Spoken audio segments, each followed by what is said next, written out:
You know, we live in such a social world now. Everything is social media. May I suggest, since we do, let's get people talking. Never again is now. Raise your hand. Now is the time to raise your hand and be counted.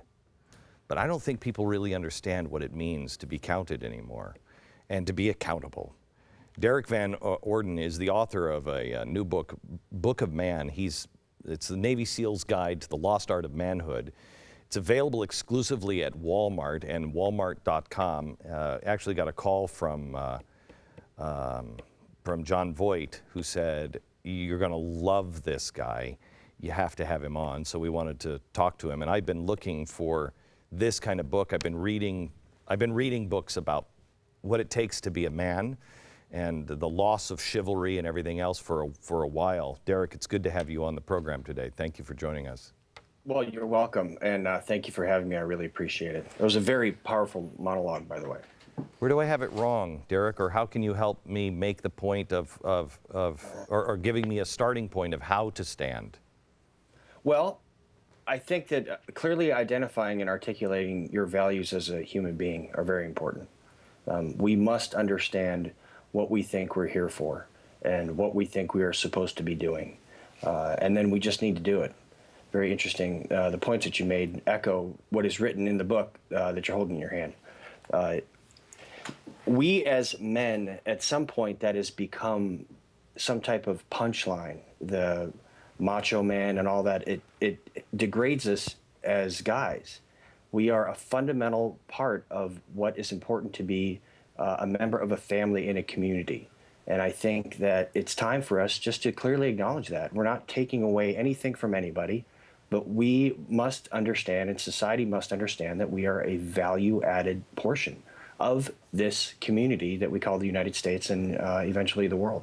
That's what I'm trying to communicate to these folks. You know, I spend time with some of my SEAL friends, and they are men, and I always feel like half a man around them, because you know, they're just the kind of guys. They're the old kind of style guys that, you know, they see an injustice, they're there.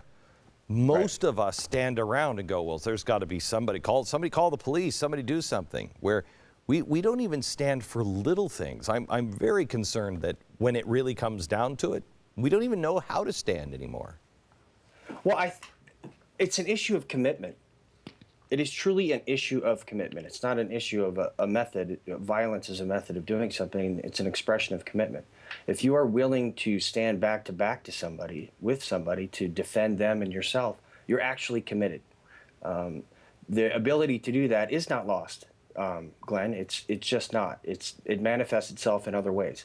Folks now, like businessmen, for instance, are willing to take risks with their homes and their cars and their children's educations in order to try to better themselves in society. That's a significant risk that I'm unwilling to take. When it comes to physical risk, to me, that's not an issue. I'm willing to take physical risks all the time. So our society it's not completely lost. It's just that people need to unplug from these dang machines that have been designed to bring us closer together. Let me go there, because where I find real manhood is when I go up to my ranch up in the mountains, and I'm talking to the farmers and the boys who are out just doing farm work all the time. And they're not as connected. They're not walking around with, you know, I've got a phone and 2 iPads and a computer that I'm with all the time. Right, and you have 5,000 friends on Facebook, and you have 25 million followers on Twitter, and you don't know any of them. Right. And those farmers know the 5 people next to them. They know what they do, what they like, what they don't like to do. They know where they stand. They know their moral values. They know their character. And really knowing 5 people is better than all of the other disconnected things that we have. The technology is designed to bring us closer together, and by default, it has actually separated us by a camera screen. Go ahead. Tell me, where does your book take you? Because I haven't had a chance to read the book yet, but I will. Please do. I'd appreciate it. It's actually a good thing, I think. one of the strongest things that I think is so important about men is that we do have these connections. I was raised very poor by a single mother. Some people have told me that this is a misogynistic approach to the world, but I categorically refute that. I was raised by a single mom, and she was really the best dad that anyone could have. She's a wonderful woman, and she's read the book and approved all of it. Had to get that out. So I tell a little bit about myself and the connectedness, but more importantly, I highlight a huge bunch of my friends. I think that men should have friends. They should have fellowship when we're speaking in biblical context, and we should also have fellowship when we're speaking about our fellow Americans. So some of the best people I know write parts of this book. My older brother, Kurt Van Orden, he's an independent packer up in Washington. MPAC's his company. He writes how to change a tire. And they did that on Fox and Friends. It didn't turn out so well because they didn't follow my brother's directions. But he taught me how to do it. So my older brother taught me how to do that. I learned from an older man who knew more than I did. John Voight is another friend of mine, the actor. He writes a great part in the last chapter of the book that's called Campfire Stories. That's straight philosophy about how he was a younger man and made some very foolish decisions, caught up in the anti-war movement in Vietnam for altruistic purposes, but realized that he had been deceived, and he has spent the last 40-plus years making amends for that. And the story, or the moral behind that, is that it's never too late to try to do what is right. John Scheck, another great actor, he writes How to Kiss a Girl, because eventually, hopefully, you try to find a mate. And in my context, what I identify with is being a heterosexual male. So that is what I would strive to do, is to kiss a girl. Now, I found one about 22 years ago and I've been kissing her since. Her name is Sarah. That's great. She's fantastic.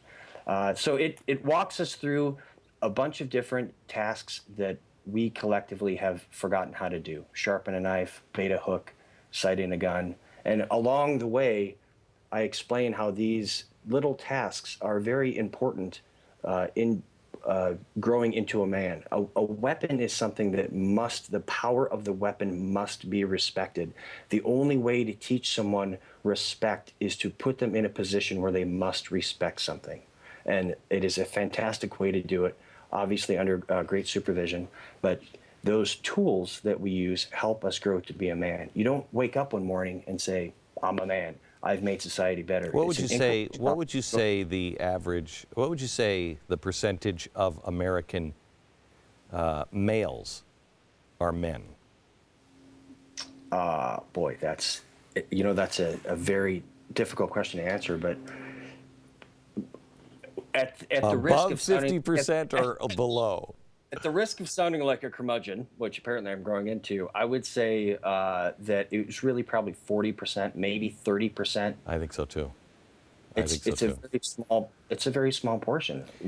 The degradation of the American family has been destructive in ways that we just don't understand. When you don't have a positive male role model for both males and females in a home as you're growing up, which I did not at all. My father's an absentee father. I didn't have that. But when you don't have it, you have to try so much harder and seek that those experiences that you would gather through a father figure from someone else. That's just the way we're made. You can't deny the fact that that is how the human being and the human condition that we're in, that's who we are. God bless you, Derrick. I hope when you're in Dallas, I hope we will be able to get a chance to spend some time together. But I appreciate it. I would love to come by and say hi, and thank you very much, and keep up the good work. I appreciate it. Thank you very much. The name of the book is Book of Man, and it is available at walmart.com and all Walmarts. Back in just a minute.